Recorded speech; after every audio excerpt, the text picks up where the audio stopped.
Lately, we all seem so busy labeling our exes as narcissists. And maybe that's because it's easier to blame and mischaracterize someone when we're hurt and feeling betrayed. But it doesn't necessarily mean that they're actually a narcissist. Doesn't mean they're not.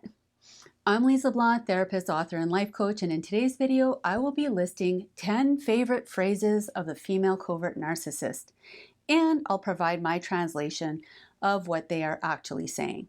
Male covert narcissists may say these things too, but my channel is mainly aimed at helping men who are in toxic relationships. If you like this video, please like, comment, subscribe, hit the notification bell so you don't miss anything. So keep in mind that if your partner says one or two of these phrases on occasion, it doesn't make them a narcissist. We all have some narcissistic tendencies, so what's important to pay attention to is patterns of behavior and communication over time. In other words, other than in the beginning of the relationship, have they been progressively getting worse, talking to you and treating you with more and more disrespect and disdain? Are they regularly cutting you down, not just with their words, but with dismissive tones and body language? Do they act like they're superior and entitled, consistently lacking empathy for your needs? Do they seem incapable of handling any type of criticism, becoming defensive or attacking no matter how gently or diplomatically you try to bring things up?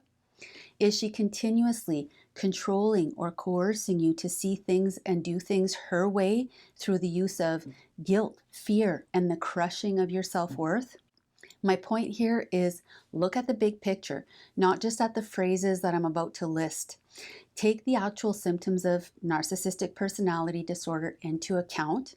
And if you want to learn more about NPD, click on the link above. So most people can spot an overt narcissist from a mile away because they're bold, boastful, and arrogant. But the covert narcissist is so much harder to spot because they often are shy. They act sweet, vulnerable, sometimes becoming very introverted, or alternatively being very social, getting their supply from obsessively helping others and portraying themselves as a community hero.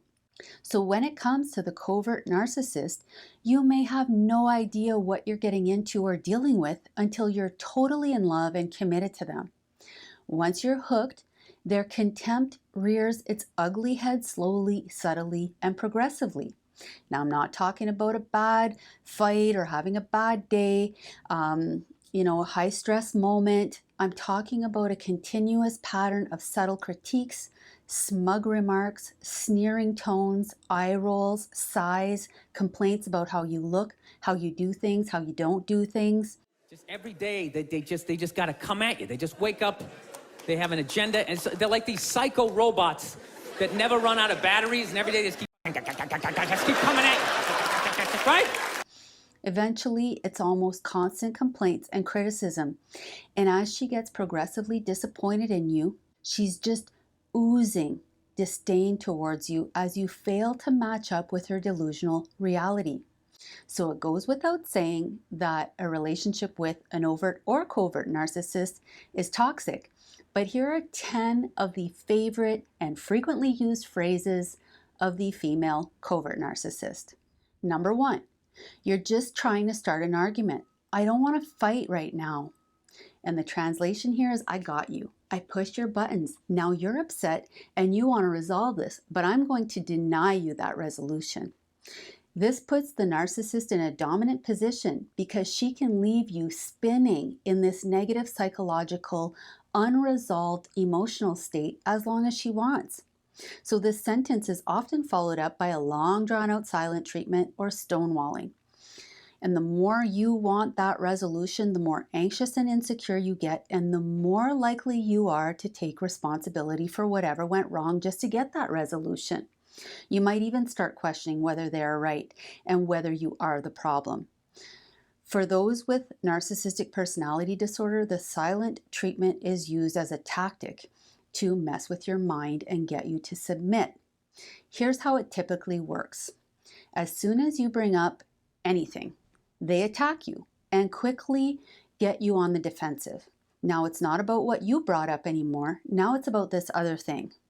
So I noticed that anytime she was losing a fight, out of nowhere, she'd just be like, well, that's why you're just gonna grow old and be alone. Then I'd lose my The next thing you know, I'm in the kitchen washing dishes for the 9th time in a row. This is what the argument was about. I was so right. What happened? Remember, in the beginning of the relationship, she studied you, mentally and emotionally mapped you out, found out your likes, dislikes, fears, traumas, triggers, and so on, while giving you only superficial fluff about herself.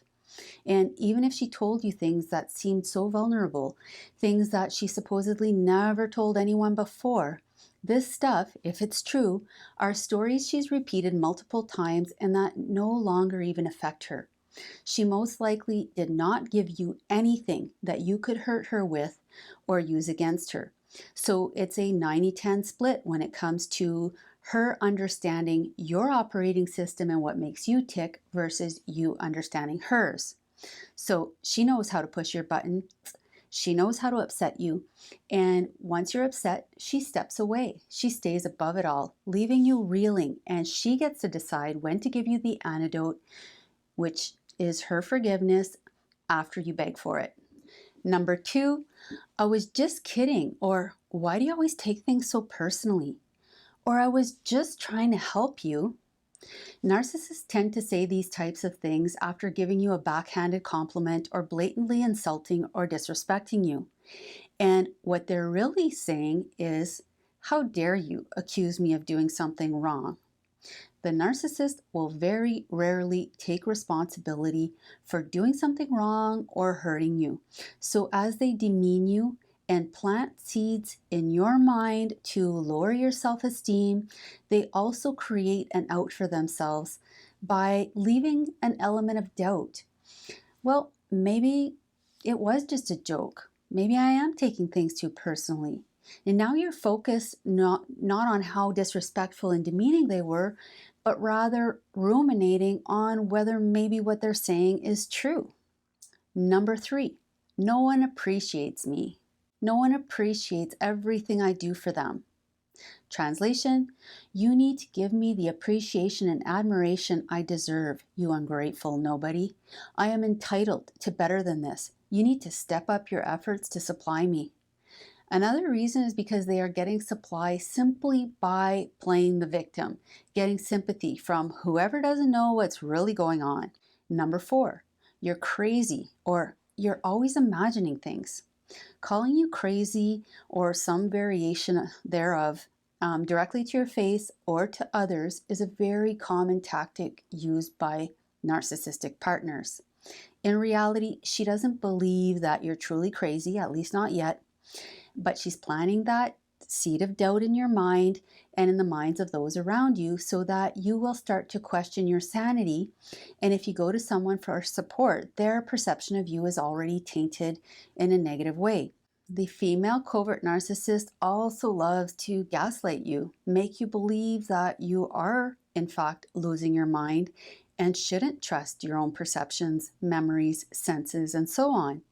And they do this to control and dominate you by making you more reliant on them to interpret reality for you. So they get to control the narrative of what happened and what didn't happen. And for more on gaslighting, just click on the link above. The gist is that they make you and everyone around you think that you're going crazy so that they can avoid detection and avoid taking responsibility, making you look like you're the problem and the cause of all the issues in the relationship. Number 5, I don't have time for this. Translation, whatever's important to you doesn't matter to me, and you can forget about me spending my precious time and energy on something that matters to you. Number 6, I didn't say that. You're always putting words in my mouth. Or, that's not what I meant. Now, it is possible on occasion that a partner truly doesn't remember saying something. But if this is happening regularly, it is more likely a tactic to avoid taking responsibility for something that they've said. Remember, the narcissist is never wrong, and they don't feel bad for the things that they say and the way that they treat people. They truly believe it's not their fault and you deserved it. And even when caught red-handed, they will still deny having said it and say that you are remembering wrong or that's not what they meant. Number 7, you are so insecure, jealous, needy, and clingy. So when the narcissist says this, it might be a projection of their own feelings of insecurity, or it's simply a shifting of the blame away from themselves and onto you. They've done something wrong and are trying to get you to feel bad about how you reacted to the situation. Here's an example. Let's say your narcissistic partner clearly flirts with someone right in front of you. And when you question them about that behavior, she calls you insecure, jealous, and accuses you of not being able to tell the difference between friendly and flirting, and then starts talking about something you did 10 years ago. Instead of admitting that she was flirting, she makes it about you. She did nothing wrong, and clearly something is wrong with you if you don't shut up and let her be friendly as she pleases. Number 8, you never put me as a priority. You care more about everyone else. What the narcissist is saying here is, I'm not getting the attention, praise, validation, and admiration that I deserve. If you're getting this, even though you've been bending over backwards, waiting on her hand and foot, trying to please her and make her happy, you may very well be dealing with a covert narcissist. Number 9, you'll never find anyone as good as me. The narcissist may be saying this for 2 reasons. The first is because they actually believe themselves as superior to you. And the second is that they want to lower your self-worth to a point where you are afraid to leave because you believe that you really are no good for anyone. You have no other options and you truly don't deserve better. Number 10, why can't you be more like so-and-so? They're comparing you to someone who is better than you to make sure you know you're not good enough, you're not cutting it, you're not meeting their high standards and expectations, and letting you know that there is someone who could. So the message is, you need to change pronto. Work harder, do more, and be the man she thought you were. This tends to activate your competitive nature. It puts a target on who and how you need to be in order to win at this game, to get that ideal version of her back, the one you met in the beginning of the relationship. And it makes you wonder if you could get that fantasy future you'd envisioned if you just worked a little harder.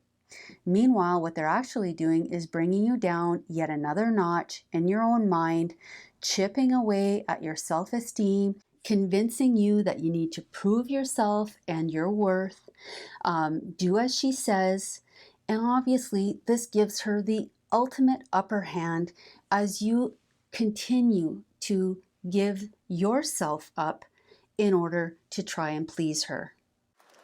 Every day, it's like waves hitting the beach, you know?